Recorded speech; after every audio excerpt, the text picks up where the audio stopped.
So today we're going to make a Gemini app for Shuffler. So first we're going to go to the Apps tab, and then we're just going to go down here to create from scratch.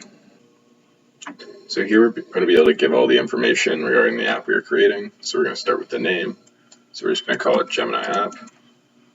We're going to add a description. This part's optional. And then we're going to add an image too, which is also optional.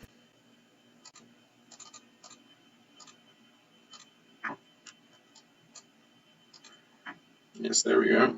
And now we're going to add the base URL. So this we got from the Gemini API documentation. And then we're going to use an API key, which since it's required to interact with the Gemini API.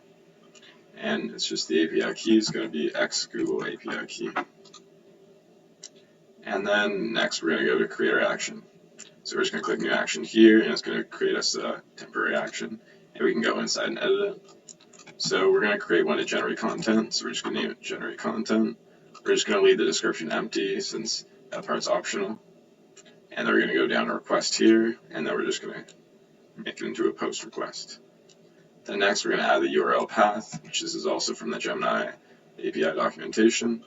So we're going to use the Gemini 1.5 Flash version, and then we're going to use it to generate content. So then next we're going to skip headers, and we'll just use the default ones, and then we're going to add a request body. So here's a request body. It can be found in the document.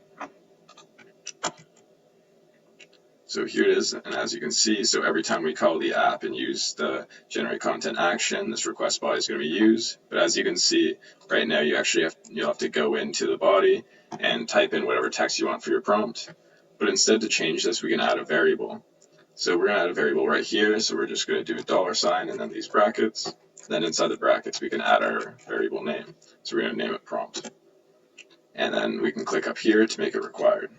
So now every time we use this action, we're going to have a field for prompt, and we're going to be able to input whatever text we want inside that field, and then when actually executing the app, it's going to fill in that prompt value into the actual request body here and do it for us. So then that's everything, so we can just click submit now, and we've created our first action. And then we can go down to here, which all three of these fields are optional, but we're just going to add them. So we'll do other for category, and they'll add tag as LLM since this app's interacting with an LLM. And then LLM gateway we're just going to keep off, but this basically gives us the option to have all our requests to the LLM get logged and then also stored. So we're just going to click save, and then it should successfully build the app. And then you can see here all the information we just added in the action. And then also, it's just going back to apps here. If you ever need to edit the app or want to add new actions, you can simply just click Edit Open API App here.